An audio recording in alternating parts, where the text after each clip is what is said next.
Dans ce livre, j'ai voulu aborder la question du deuil. Euh, C'était lié à une histoire personnelle, mais je savais que je voulais développer une fiction, un roman. Donc je suis partie à la recherche de mes personnages et petit à petit, j'ai construit cette histoire, Les hommes et toi. Dans ce roman, il y a l'histoire de Nihad et de Ryan, sœurs et frères. Et tous les deux vivent un deuil, le deuil de leur mère, et ils apprennent quelque part à vivre avec ça. En tout cas, à essayer de surmonter peut-être, à aller de l'avant. Sauf que dans ce roman, j'aborde leur relation qui est particulière. Ils essaient tous les deux de se réfugier dans l'appartement de leur enfance, sauf que ça ne va pas être calme tout ça. Il va y avoir énormément d'événements, je dirais même de la violence. Et ce roman raconte un peu justement leur parcours d'échéance, je dirais, puisqu'à un moment donné, ils décident de se séparer, pensant donc mieux vivre leur deuil. La particularité du roman Les hommes et toi, c'est sa construction en diptyque, donc avec une partie Nihad et une partie Ryan. J'ai voulu, faire en sorte qu'il y ait comme un effet miroir dans ce livre.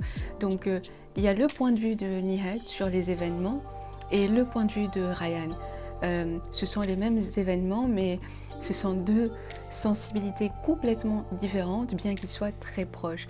Et je dirais aussi que quelque part dans ce livre, ce que vit l'un, l'autre le vit aussi à sa manière. Toute l'écriture du roman est basée sur ce lien entre Ryan et Nihad. Ce récit, Les hommes et toi, peut sembler difficile.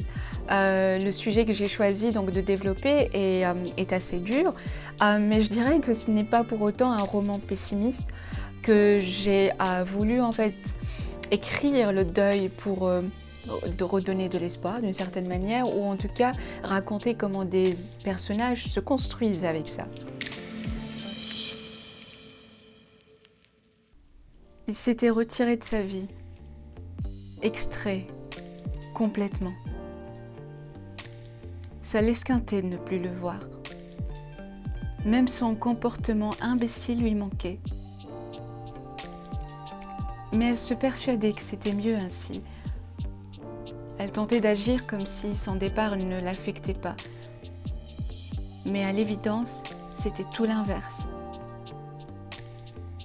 Elle perdait la notion du temps, devenait une épave écrasée par une fatigue extrême. Tel un robot, elle répétait les mêmes gestes. Boire son café, fumer une cigarette, vérifier les messages de son téléphone. Alors quoi, Ryan? Plus rien.